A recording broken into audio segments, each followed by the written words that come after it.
ফিঙ্গারের ভিতর সুতা ফেসাই গেছে। এখন ফিঙ্গারটা খুলে সুতাটা বের করতে হবে। এই যে অনেক সুতা কিন্তু জড়ানো আছে। এখন এইভাবে ফিঙ্গারটা খুলে এই যে সুতাটা বের করে নিলাম।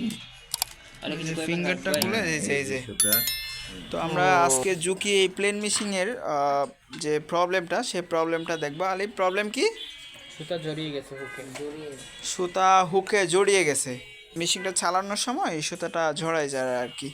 সো আমরা এখন প্রবলেমটা সলভ করার চেষ্টা করব।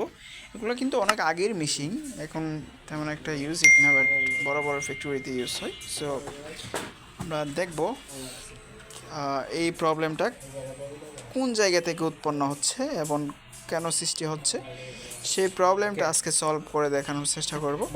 ইতিমধ্যে সেই ঝুঁকি মেশিনটা খোলা হচ্ছে। সো আমরা কিন্তু ইতিমধ্যে নিডেলের যে ফিটটা আছে সেই ফিটটা খুলে নিলাম।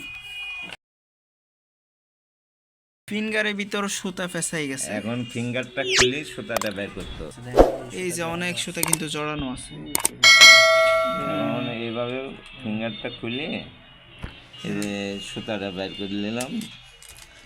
ফিঙ্গারটা খুলে এই যে সুতা এই সুতা ভিতরে ছিল, দেন এটা আমরা এখন বের করে নিলাম। এখন ক্লিন হয়ে গেল, দেন প্রবলেম সলভ হয়ে যাবে কিছুক্ষণ। আবার ঠিক মতো বসাই ফেললাম সেই ফিঙ্গারটা। এই বসাই নিলাম,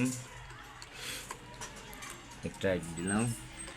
ফিঙ্গারটা ঠিক এই সুতাগুলো যে জড়িয়ে যাওয়া সুতাগুলো, হ্যাঁ, সেই সুতাগুলা খুলে ফেলার পর দেন ফিঙ্গারটা আমরা কিন্তু পুনরুদ্যমে আবার আগের মতো করে দিলাম, দেন সেট করে দিলাম। এখন প্রবলেমটা ইজিলি সলভ হয়ে গেল।